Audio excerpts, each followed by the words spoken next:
Hey guys! This video is for first-time homebuyers who are curious about how much money they really need to save to get to the closing table. This is one of the top questions I get when people are thinking about buying a home this year or next year. And a lot of times the question comes with something like, my friend only paid $1,000 at the closing table, or my friend got money back at the closing table and I want to do that too. So let's talk about what it actually costs to get to the closing table and what needs to happen in order for someone to get money back.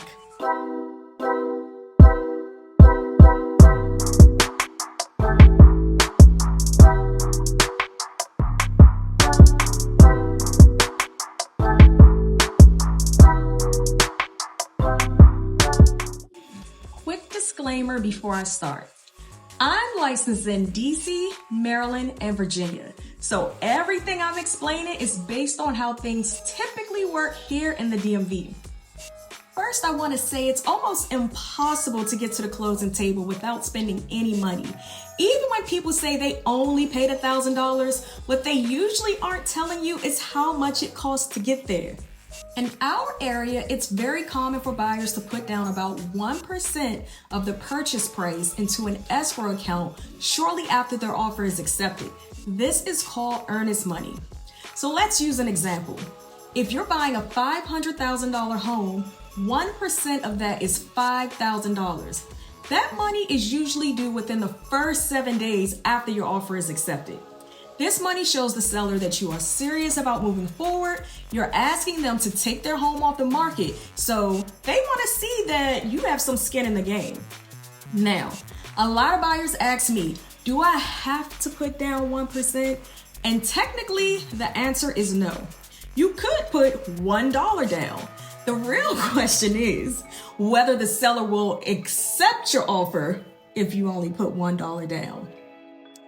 If I'm the listing agent, I'm advising my seller to be cautious if a buyer wants to put $100 or $1,000 down on a $500,000 home. That tells me the buyer may not be financially prepared, and the longer a home sits on the market, the more it hurts the seller. If you move forward and close on the home, the earnest money is credited back to you. If you walk away for any reason that's protected by the contract, you usually get that money back. If you break the contract or simply change your mind, the seller may be able to keep it. The next money you'll need is for inspections. I almost never recommend skipping inspections unless you're a licensed contractor or you have the knowledge and ability to fully assess the home and the cost of repairs. A standard structural and mechanical home inspection usually costs around $500. Now, if the home has a well or septic system, those are additional inspections, and I never recommend skipping them because they're expensive to repair or replace. But for this example, we'll assume you're only doing the standard inspection. So now, between earnest money and the inspection, we're at about $5,500, and we still haven't closed yet. The next cost is the appraisal. The appraisal is ordered by the lender, and it determines whether the home is actually worth the price you're paying. This protects the bank because they want to make sure they aren't lending more money than the home is worth. Appraisals usually cost around $500, and many lenders require this to be paid before closing. Now, we're at about $6,000 total. And again, we haven't reached the closing table yet. Another thing many lenders require is reserves. This means they want to see that you still have money left over after closing. A common guideline is 2 months of your mortgage payment. So, if your mortgage payment is around $3,000 a month, that's another $6,000 you should have saved. Some lenders are flexible and some are not. It really depends on your loan type, credit, and overall financial profile. At this point, we're around $12,000, and this does not include your full closing costs. Closing costs include things like title fees, recording fees, and transfer taxes. Those can add up to thousands of dollars. This is where seller's help and down payment assistance programs can come into play. If your agent is a strong negotiator, they may be able to negotiate for the seller to cover part of your closing costs.